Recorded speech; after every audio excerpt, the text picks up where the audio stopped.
Hi, Allison Dunn, owner of Deliberate Directions, your executive business coach. I am so excited today. We have a fantastic guest here with us. His name is Carter Cast, and he is the author of The Right and the Wrong Stuff, How Brilliant Careers Are Made and Unmade, and was listed as a must-read list for 2018.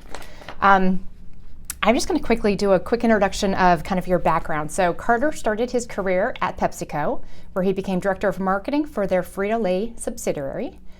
He then went on to lead Walmart.com from 2000 to 2007. During that time, Walmart became the third highest volume e-commerce company, just short of Amazon and eBay, which is super impressive. He then served as CEO of Hayneedle, which is an online retailer of home furnishings and decor. And today, Carter is a clinical professor of innovation and entrepreneurship at the Kellogg School of Management at Northwestern University. He also invests in early stage tech companies through Pritzker Venture Capital. Carter, thank you so much for being here with us today. You're welcome. Thank you. Yep, you bet. I am a huge fan of this particular book, and the reason is because it is so pertinently appropriate for what happens to almost everyone as they grow in their leadership career. So what's, from the idea of derailment, what inspired you to write this book? You know, from an academic standpoint, I thought the topic was interesting because as someone who teaches innovation and entrepreneurship, you look for good books that you can offer to the students, and there's so many books on leadership and how-to books on leadership success, but there's very few books that actually take a look at managerial and leadership failure and sort of dissect what happens to good people when they run into career trouble. What about their situation or themselves leads them into sort of choppy waters? And so I wrote a white paper on the topic of career derailment, and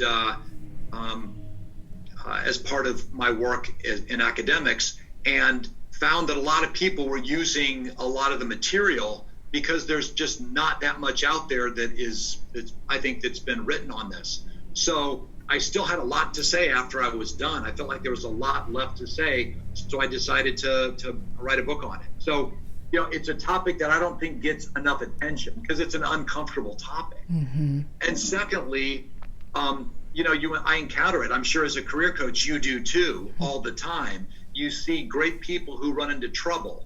And so I started wondering, are there certain themes to why good people run into trouble?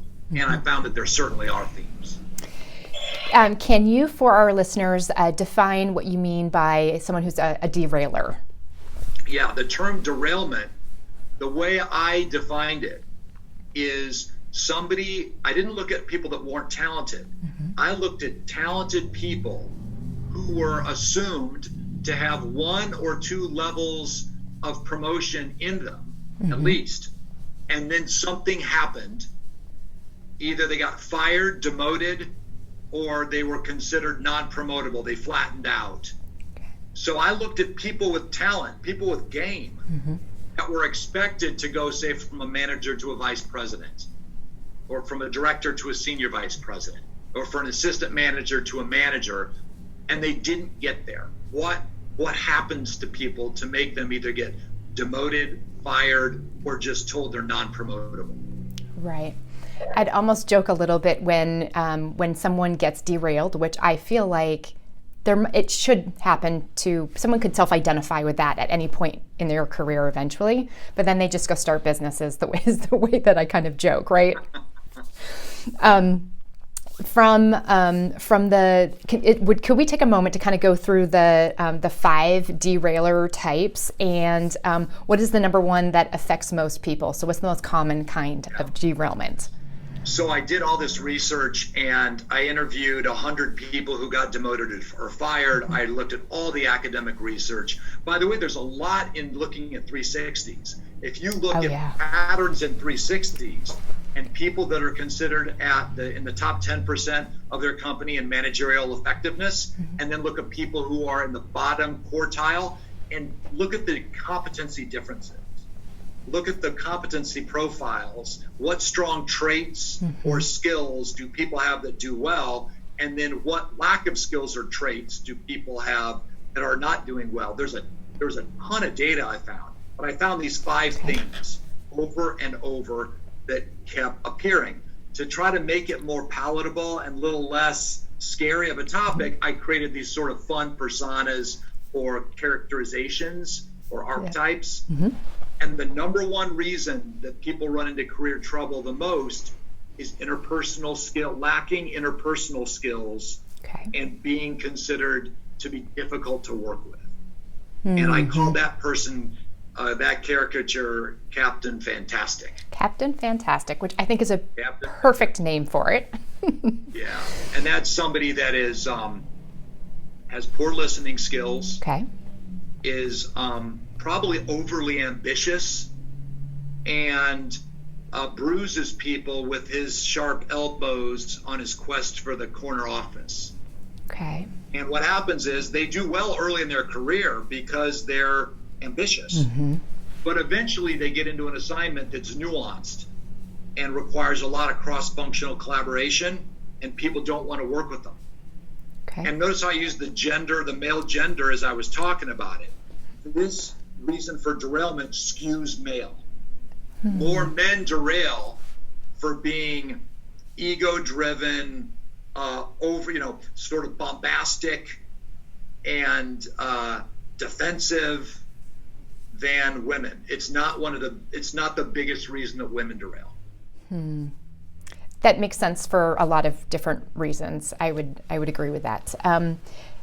So someone to self-identify if they are Captain Fantastic would be like, what would be the top 2 or 3 things that you'd be like, ooh, maybe that's me. Gosh. Yeah. Being told that you need to work on your listening skills. So listening. Not doing a good job of being empathetic and listening to the other person before you speak. Not seeking different perspectives on what you should do, just kind of barreling ahead without listening, especially to the front line, the employees that are closest to the customers. So that's one, is somebody that has poor listening skills, and along with that being defensive, not being open to criticism, and having a knee-jerk reaction. So, if you're like that, if you don't listen and you're defensive, you're not going to learn from your mistakes very effectively. And people aren't going to give you feedback because they know it's like shouting in a wind tunnel. So that is by far the biggest ones is defensiveness and poor listening skills. I think it's really the ego needs to get back in check. This is a problem a lot of times of somebody experiencing some career success and then starting to read their press clippings too much. So you had that big wake-up call when your boss basically told you that you were unpromotable, and was it because you were Captain Fantastic?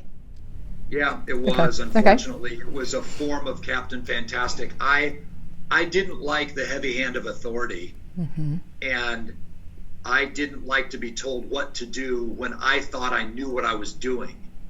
And in this case, this person came in above me in the organization, and I'd been in the position of 3-4 years, and they were new.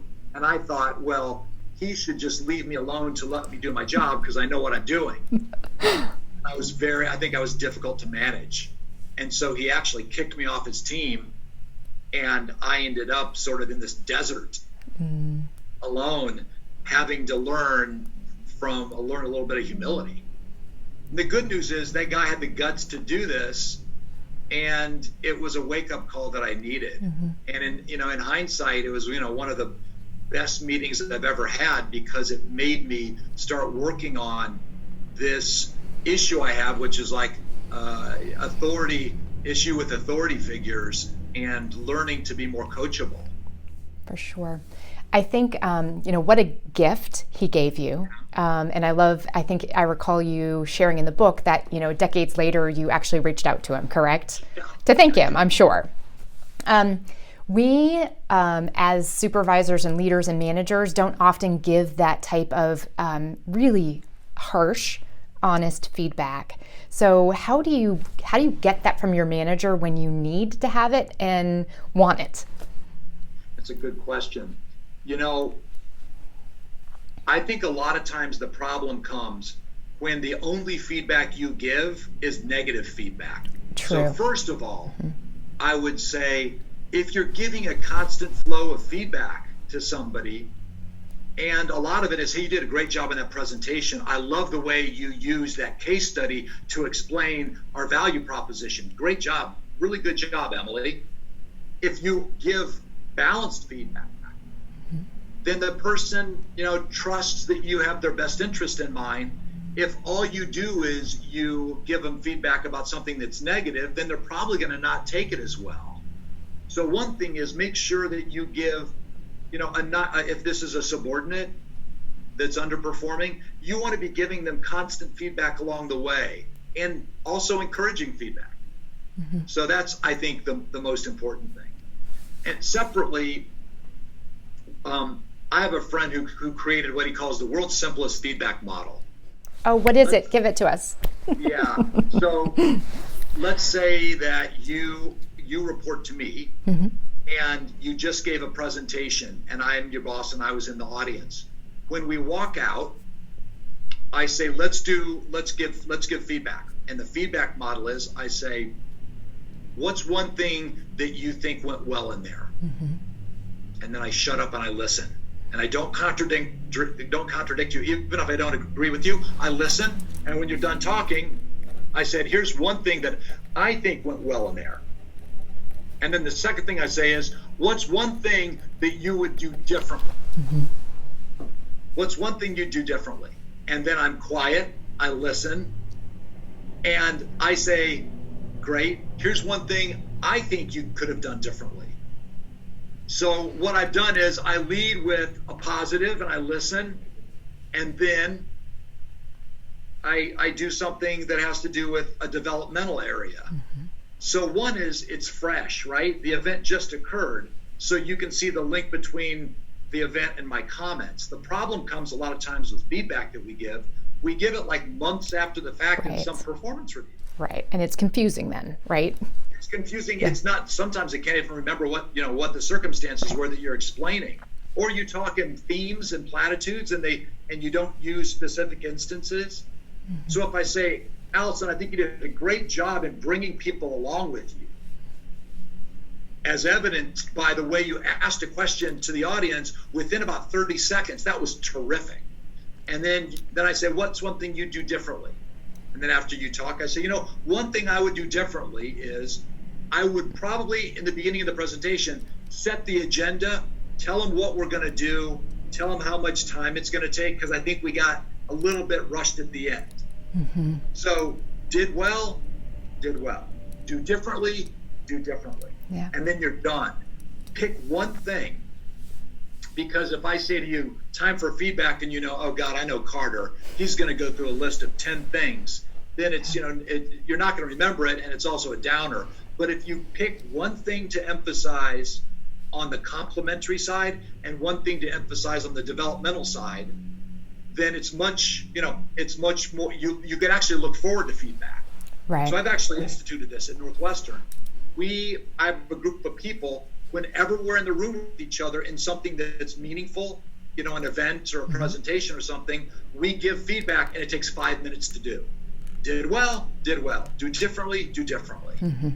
So my biggest piece of advice is a constant stream of feedback, not a one-time event. Yeah. Consistency and recency of it, being in that timely. What I particularly like about that feedback loop is that you're asking, let's say I'm the presenter, so you said, Allison, what did you think? You're asking me to self-reflect, and then you get to add to that. And then I self-reflect on what didn't go well. So I like the individual gets to go first, as opposed to going like, oh yeah, I know, I blew that. You know what I mean? You don't affirm on the backside of it. So That's cool. That's right. Yeah, fantastic. So we've talked about Captain Fantastic, and I just want to make sure that we kind of cover the other 4 that you have, and then I'm looking for like a 1-minute tip on if you're this, then that. So I think you've done a great job at talking through Captain Fantastic as a derailer, and that being your own derailment. But what would be number 2, the solo flyer? The solo flyer is somebody that gets, usually they have trouble being a effective manager. Okay. And when I interviewed people and read a lot of research, what typically happened was you have an individual performer that gets promoted because they're good into a management job, and becoming a manager is a transformation of identity. That was literally how Linda Hill of Harvard described it. She wrote a book called Becoming a Manager that was really good, where she followed 19 different people after they got promoted into management and just observed what they did well and didn't do well. And she came to this conclusion that becoming a manager is like a transformation of identity. You have to learn from going from me to we, and from being the player to the coach. And it's a hard transition, especially if you're really effective. You want to dive in and do it yourself. So the problem that the solo flyer has often is they micromanage and overmanage, and they don't teach their subordinates to fish. They try to fish for them. So people get demotivated. People get demotivated because they say, oh, Allison's going to dive in here and tell me how to do this. And so you lose the feeling of ownership for your projects. Yeah. So shifting the identity from focusing on myself to how do I develop my people to be better. Okay. Awesome. All right. That's it. So one of the things that you really want to do is a lot of Socratic dialogue. Instead of being directive, be Socratic in your conversations. Allison, you aren't sure there. What do you think what are the 2 or 3 options of what you think you could do? And then you listen and you say, of those 3 options, which one are you leaning towards now and why? So, Socratically, just keep asking questions. And I'd say 9 times out of 10, the person knows what to do. Yep. They need a little boost. Yeah. Sounds like you could be a professional coach for sure. Well, I love what you do. I think it's like one of the most important jobs there is having a good coach. And I didn't realize how important it is until I finally got a coach myself in later years and thought, oh my gosh, why didn't I do this earlier? Awesome. Thank you for that endorsement. I think what we do is pretty important too. All right, so let's talk about derailer number 3, your version 1. Yeah, version 1.0 is somebody who gets comfortable. They get in a groove, and the groove turns into a rut, and pretty soon they become a fossil. I say it turns into a groove, then it becomes a rut, and then it becomes a grave, which is very unfortunate.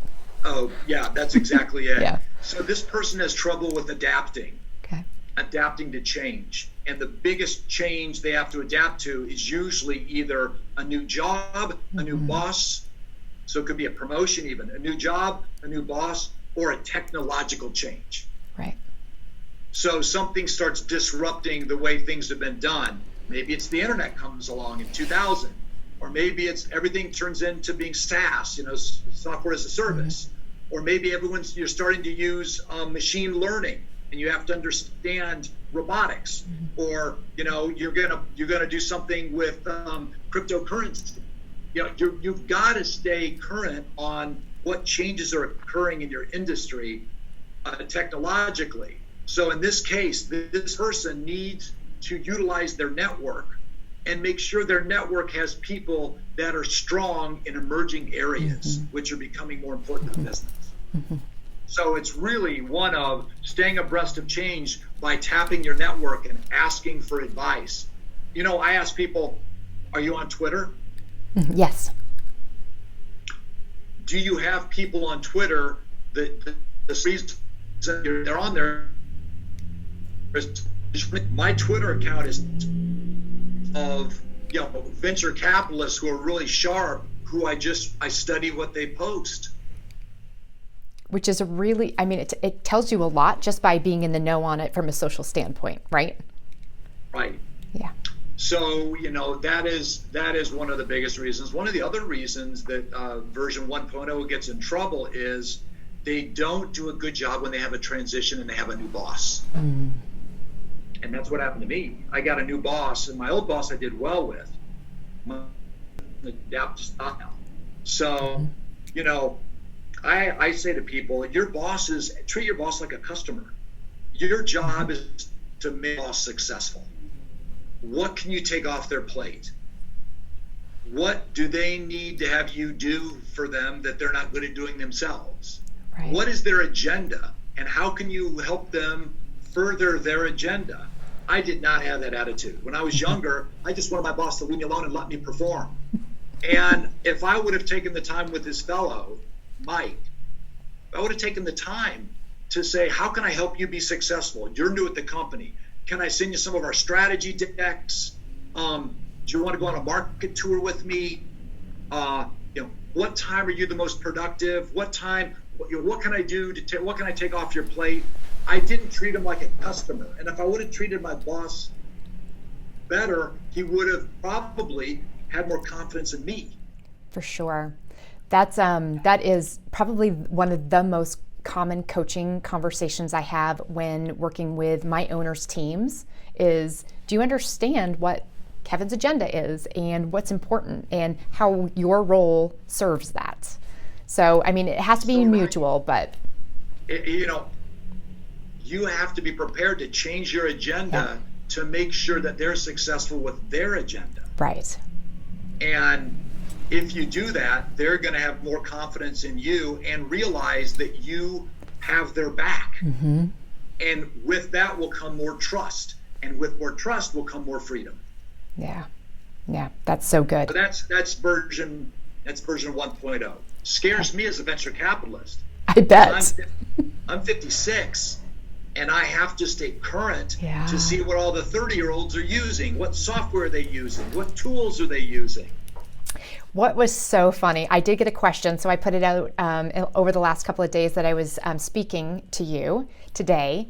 And the influx of questions from my younger followers was phenomenal. So they wanted to know, what social media platform is the older generation using? And I thought that was an interesting question. Gosh. What's the answer, Carter? I'm like, all of them, because you have to. I think that we're the folks. It's the usual suspects, but they aren't using Slack. No, they aren't. They're. I have a Slack channel for my class, and I was talking to about my fellow professors, and I said, "Do you have a Slack channel, to stay abreast of what the kind of back and forth is by your students?" And what do you think he said to me? No, he didn't. He said, "What's Slack?" Oh, no. I'm dead serious. That's what I'm talking about. Yeah. That's funny. Have you ever been on Instagram? No. They don't understand these platforms, and my job as a VC is to watch and understand what people are using that are younger, because the chances are really good that we're going to make an investment in one of these spaces. Mm-hmm. So, version 1.0 is one that worries me because I have to have learning agility. For sure, especially, You have to have good discovery skills. Mm-hmm. So what are discovery skills? Things like experimenting, always running A/B tests and trying things. Observational skills. Am I watching younger people at the school? How do they use technology? Mm-hmm. Questioning skills. Asking, how might we? Mm-hmm. Why do you do it that way? Constant stream of questions. Yeah. And, those kind of skills, networking, experimenting, questioning, observing, these are the discovery skills that will keep you from becoming a version 1.0. Mm-hmm. sounds so interestingly enough, through each of the derailments, it's a lot about listening and asking good questions to have a better understanding. So listening is, I think, for whatever reason, it's sort of the unheralded critical. It's a critical skill. Yeah, it is. All right, so that's a version 1.0. So tell me about your one-trick pony. This was the number one derailer for women. Okay. The number one derailer for women was the one-trick pony. One-trick pony is somebody that is considered non-strategic, and so they hit a ceiling on their promotability. So it goes something like this. Let's say you have Gail, and she's a controller, and she does a great job as a controller. She closes the books.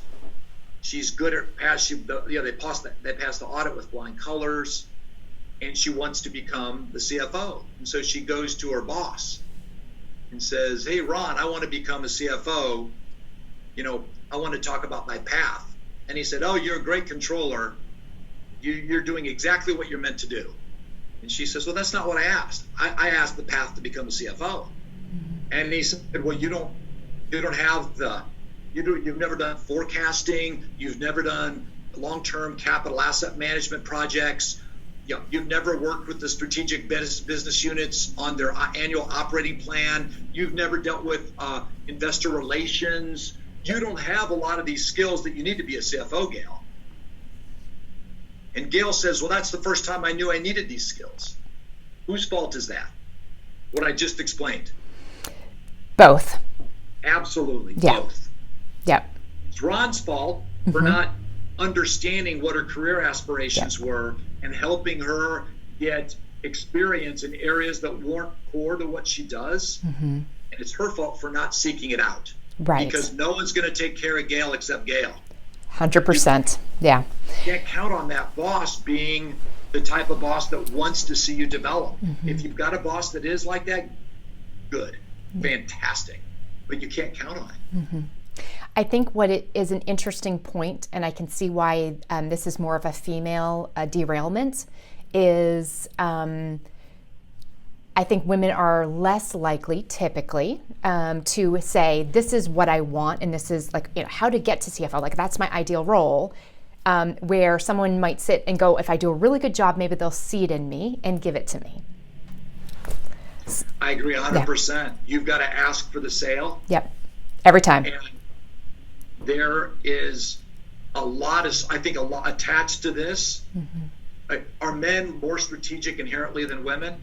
Of course not. It's ridiculous, right? Yeah. It's ridiculous. This is a problem of access. Access to opportunities, access and visibility.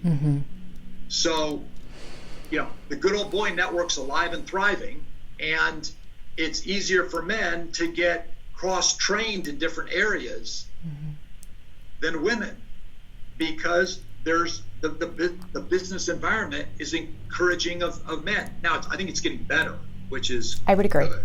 Yeah. It's getting better, but nonetheless, you can't count on somebody else taking care of you. You've got to take care of your own career. You have to ask for a job rotation. You have to ask for that for these sorts of opportunities, because they just don't land on your lap.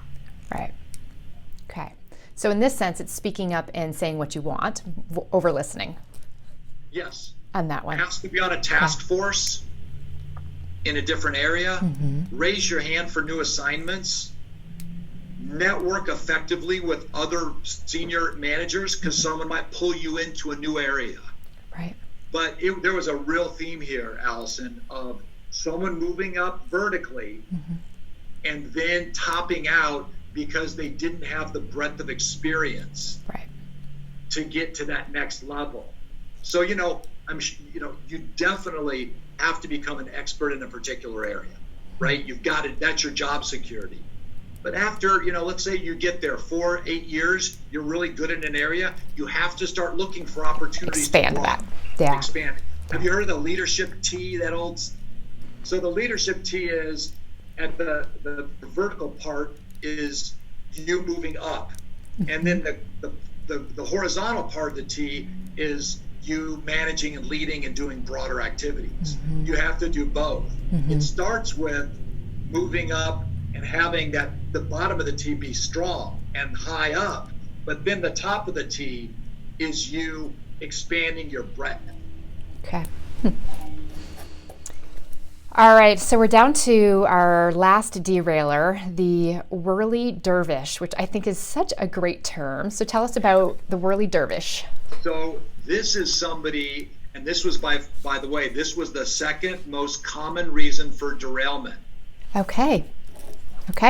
This is somebody who gets overextended and they don't manage their time, they don't prioritize well, and balls drop. And because balls drop, they get a reputation for being somebody who doesn't deliver on what they promised. So if you unpack this one, there's several things this person does ineffectively. Number one, they don't have a system by which they organize. Organizing their work. What system do you use? What method do you use to manage your inbox and manage your meetings? And is it Outlook? Do you use Evernote? Do you use HubSpot? What Salesforce? What tools do you use to manage your business and your time? And if you talk to a Whirling Dervish, the chances are pretty good that they aren't very systematic in the way that they manage all that goes on. They don't have a system. So I refer people to Getting Things Done by David Allen, which is a book about time management and process management. The second thing is they often have trouble prioritizing and doing the things that are most important. First things first. So, the Stephen Covey quadrant? Oh, yeah. It's that. It's making sure that you don't just attend to the important, urgent things, you also attend to the non-urgent, important things. Right. And so you lay out your week and your month and your day so that you attend not only to the things that are pressing, but you keep chipping away at working on the things that are important, but they're not as time-bound. Right. And you prioritize and reprioritize multiple times a week. People that were Whirling Dervishes had real trouble with identifying what was most important to do. They just treat everything equally as important, and they just like checking things off their list. Maybe half the things on there you shouldn't even be doing because they don't move the needle enough. Right. I look at a Whirling Dervish as someone who just really wants to accomplish a lot, but it may not be the right things. Yeah, yes. Like best of intentions, like going about it fast, but maybe not correctly. Exactly. Yeah. One of the biggest traits of a Whirling Dervish is having the disease to please. Right. Yes. Somebody that just can't say no, and so they end up getting pulled in too many directions because they have trouble saying no to somebody. So I offer some little practical tips to say no. One is, and I'm sure you do this a lot as a coach, one is buy yourself some time. Instead of automatically saying yes, if you have a natural urge to please, you say, Allison, I'd love to do this podcast, but can I get back to you by, say, 3 p.m. today? I have to check my calendar and look at my agenda to make sure I can do this. So buy yourself some time instead of automatically saying yes. And then when you buy yourself some time, it's easier to say no when you're not as, when it's not as sensitive. So that's one. Another thing is sometimes you say no, but you offer something as a conciliation. So you say, Allison, I really don't have time to do that, but I know of a couple good people on this topic that you should probably talk to. Okay. Those are both really good ones, and yes, I use those all of the time. And I just want to say thank you for making time to be on this podcast, just to affirm. That's great. Okay, so that was our 5 derailers. So thinking about it from like fixing your employees' derailers. So you're the leader and you have a team. What are some of the symptoms that might alert a company that they need to play a more active role in guiding them away from derailment? Yeah, the problem we get is by the time you start working on derailment, an issue, the hen has come home to roost. It's already in bad shape. True. And there's probably already been some either reputational damage or you're already been typecast as being a problem. So the solution to all of this is self-awareness. And how do you improve and increase your self-awareness? By constantly asking for feedback. So if you ask after that presentation, what went well? What do you think I could have done differently? And if someone's reticent to say, you lead.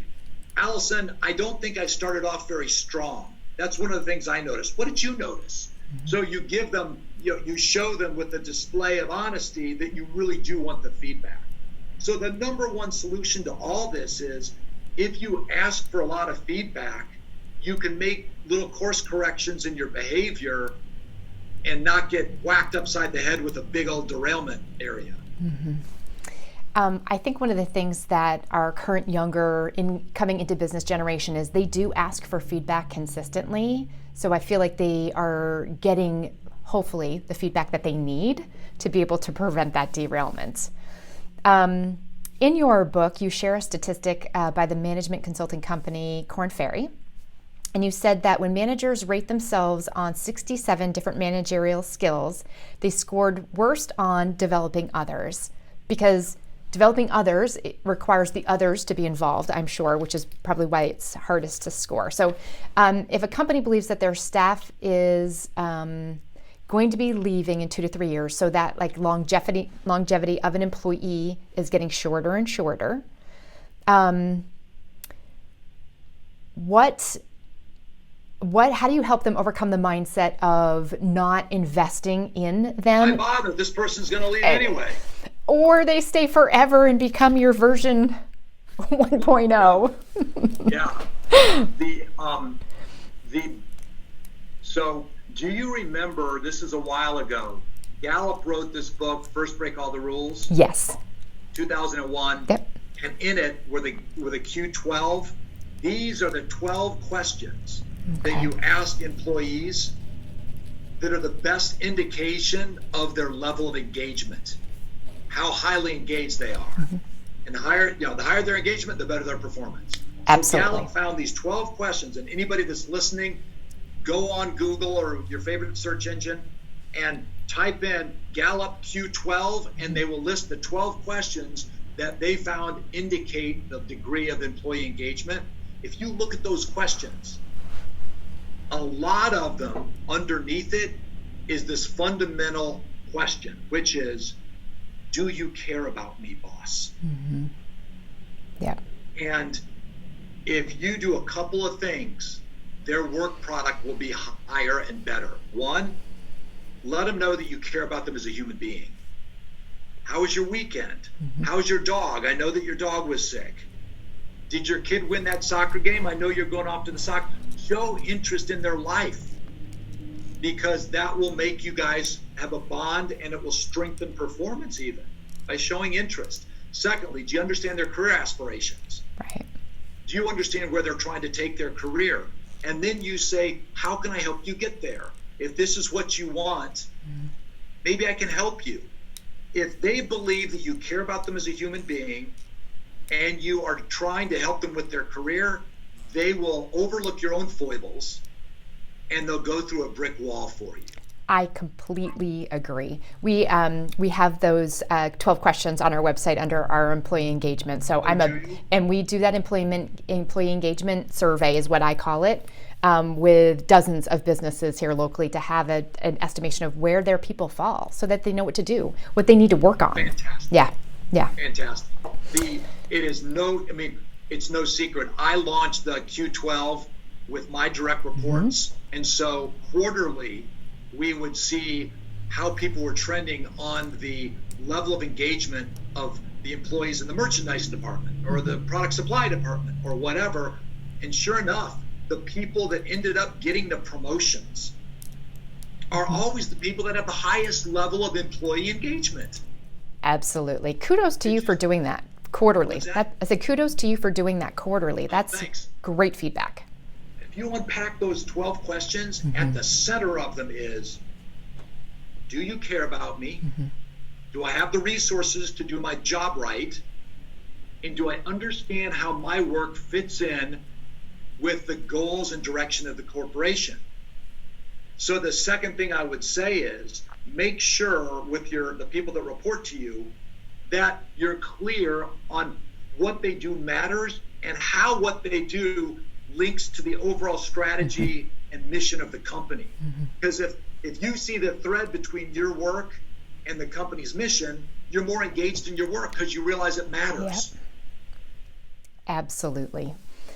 I have a fantastic training that I do on this engagement topic, and I guess, I'm not here to promote mine specifically. What training do you recommend around developing employees so there's no derailment to increase engagement and all the benefits of that? Do you have something that you go to that you recommend? We've had, there's so many different tools that I've seen used, and different modules that Walmart and Pepsi and all these places I've worked have used. Yep. One of the ones, this is going to sound like what, but one of the ones that I find is really useful is some form of crucial conversations. Oh, awesome. Because when you get right down to it, one of the themes of our talk has been the importance of feedback and the importance of listening. And many people are afraid to give feedback because they're worried on how it's going to be received, or they're afraid to stand up for themselves in their career because they're afraid of a confrontation. And I think one of the best modules that I've ever seen we did this at Walmart, was getting trained on crucial conversations. How do you deal with hard topics? How do you show empathy? How do you disagree with tact? How do you make sure a message is heard, received, delivered? So one of my favorite ones is, how do you learn to have hard, important conversations and do them with tact and with power? Absolutely. Crucial conversations is obviously a key topic when coaching, and sometimes it's almost you need to give permission to have a different shift around what it is that they're doing. And so I've been able to have like a mental shift with people by calling it instead giving graceful honesty. Oh, good. Yeah, as opposed to a crucial conversation or brutal honesty or like all the other candor. Right. Scott's book, it's great, but boy, you're right. You immediately your jaw locks and you're scared. Yeah, even suggesting, well, you need to tell them that, and they go, oh no, I can't. And I'm like, well, let's find a way to say it gracefully so it can be heard and received. That's right. Yeah, that's right. So I think that topic is just right up there at the top for me, because if you get people who are actually get more and more comfortable with being honest, both ways, being honest about great stuff, just being direct, and these relationships are stronger, then the performance goes up because the communication's better. Absolutely. The reason companies don't perform well is generally sure, it can be the strategy is the wrong strategy, of course, but let's say that the strategy is sound. It's usually the interaction between departments isn't strong enough. Hands down. That is about communicating between, especially these natural areas of tension you have between, finance and marketing, or, between operations and customer service, or these areas where there's natural friction. You have to have a vocabulary and a method by which to communicate sometimes. For sure.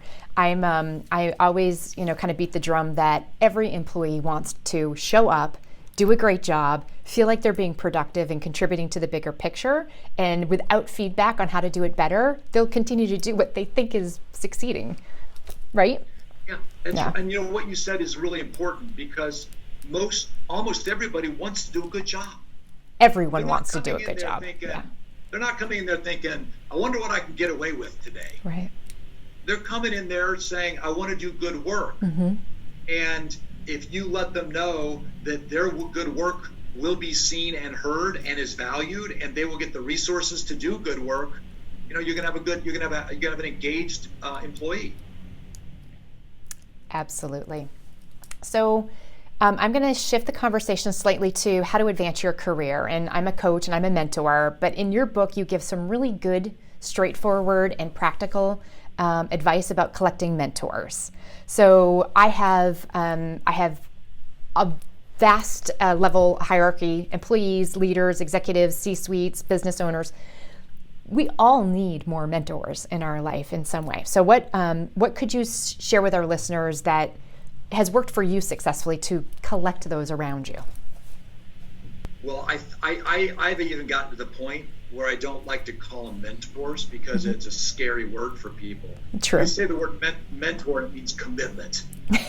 It's like marriage, another M word that scares people. So what do you call it? What do you call it instead? Seeking counsel. Counsel, yeah. Okay. No counselors.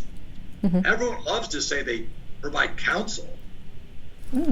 So instead of saying, would you be my mentor? You say to somebody, Allison, I saw that module you did on deliberate conversations, and I thought it was fabulous. I learned a ton. Could I grab a cup of coffee with you sometime and seek your counsel on an interpersonal issue, and just helping you understand how I might approach it? So I flattered you by letting you know that you did a great job, and then I'm flattering you by saying that I would love your words of wisdom on a very specific topic. So you're going to say, sure, and I make it low impact, quick cup of coffee. So then after we have our cup of coffee, you say, thank you so much. This was, and by the way, when you have the cup of coffee, bring a notepad and take notes. Let them know that you're totally listening and engaged in what they're sharing. When we're done, I say, Allison, this has been such a wonderful experience. Thank you so much. Do you mind if I give you an update when this is all done? And you'll say, sure, I'd love to know what happened. Yeah. That's your natural step 2. Yeah. You don't do it right away. After you do that, you send a note and say, this happened, and I wonder if at a time in the future, it's okay if we chat again. A time in the future. You say, sure, I'd be happy to. I'm slowly reeling you in. I wait a few weeks. I say, well, another thing came up. I wonder if you could give me your words of wisdom. So you do this in a way that isn't scary. You also allow for natural chemistry or a natural connection to it. For sure. And if it doesn't occur and it's awkward, well, then that's probably, or you don't receive a lot of feedback that's useful, well, then, you don't take it any further. I think of this as not having mentors. I think of like it's a collage of experts who are good in different areas. So I talked to somebody about merchandising assortment planning. I talked to somebody about interpersonal issues around, giving feedback. I talked to somebody else about business strategy. I think of with my background of having it's like a mosaic of people that help me in very specific areas, and I don't put too much burden on any one of them. I don't think of it as like 1 or 2 or 3 mentors. I think of like 15 people that I can turn to on different topics now and again. For sure. I think one of the things I'm recognizing is I counsel a lot of people, but I don't get the feedback on what they've done with it, and so it feels like I've maybe wasted my time, right? And so I just want to encourage that if you're seeking counsel from someone and you get permission to follow up or let them know what they did, that it actually is more rewarding for the person who's given you counsel to know that you've taken the advice and you had feedback or that you've moved forward. So I think we always get worried that we're going to, waste someone's time or that they're not as invested. But if they've invested the time to sit with you, being thoughtful enough to give them the feedback about what they did, super important to activating that long-term counsel, I think. Great point. Yeah, that was an aha moment for me right there. So thank you. Awesome. That is such a good point. You want to know that your advice was you want to hope that it was useful. Mm-hmm. And when someone lets you know ex post facto, you feel good. Absolutely. Yep. And by the way, after I've said, Allison, that helped me so much, I just wanted to thank you. You usually respond with, I was happy to do it, and I'm happy to help in the future. Mm-hmm. You usually provide a comment of, I'm happy to do it. Let me know if I can help you any other time. And then you sit on it and wait a bit. And then if another opportunity presents itself, you approach them again. Mm-hmm. Absolutely. That's the way you develop that rapport. People come up to you and they say, would you be my mentor? It's scary. You're just thinking, oh my gosh, how much time is this going to require? Right. Last month, Bob Iger shared the top 3 keys to his success in leadership. So he listed hardworking, mentors, and luck. If you had to list 2 or 3 of your key successes in leadership, what would you choose? Focus. Mm-hmm. Morton Hansen wrote a book called Great at Work last year, and he talked huge quantitative survey, 5,000 professionals, and he found that the ones that were in the top tier of performance had an ability to focus and maniacally on a few things and do them exceedingly well. So I would agree. When I read that, I was nodding, because I believe that by focusing and trying to do something exceptionally well and not trying to boil the ocean, you get into all kinds of trouble when you try to do too many things. You can't do it all well, and you'd rather do 1 or 2 or 5 things very, very well in the course of the quarter or the year than trying to do a whole bunch of things and get spread too thin. So one is focus, without a doubt. The second thing is, I would say, being able to bring others along with me. Realizing that business is a team sport, and that you can't do anything alone in business. It's so interwoven and interdisciplinary, and business decisions are all integrated into decisions that are made by groups of people. And so if you're effective in listening to people, letting them know they're valued, reciprocity, helping them when you can help them. If you're someone that is a integrator and a uniter, I think you can go really far, because people want you to be on the team with them. So I would say working well with others and bringing others along, focus, and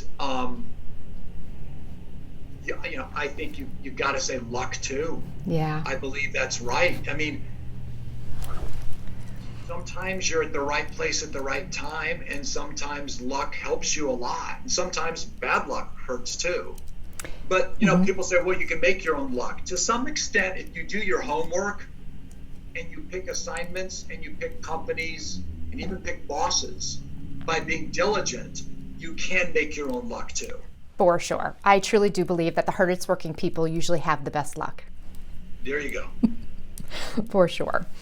Carter, we're coming to the end of our time together. And first, it's been such an honor to be able to speak with you so candidly this afternoon. So thank you so much. I am a big promoter of your book. It is on our top list of recommendations that we make on our website. Do you have any new books coming out that you would like to share or pre-promote? I don't. I have a topic that I'm getting increasingly interested in. What's that? Around transitions and how people can make good transitions in their lives. And it's just an very interesting transition. I think, back in the old days, we could count on the tribe to help us with the transition. And so you go out in the woods, and there are these rites of passage that we used to have. I think a lot of times now our society is so individualistic. Mm-hmm. Sometimes you feel alone when you're trying to go through a transition and you need help. And so I've just got increasingly interested in this topic of how can we have help in making transitions. The last book that I remember reading that was really good on this topic was by William Bridges in '79. Well, that it's due for a revamp. It's due for a facelift. The word transition comes up a lot in when working with people, with humans, and it's funny. People are very resistant to transitions, and so we recoin it as transformations that they're going through. So just to share that, it's a brilliant topic. I can't wait to read about whatever it is that you create. What is the best way for people to connect with you if they would like to? Well, I have a website, myname.com, so it's cartercast.com, mm-hmm. and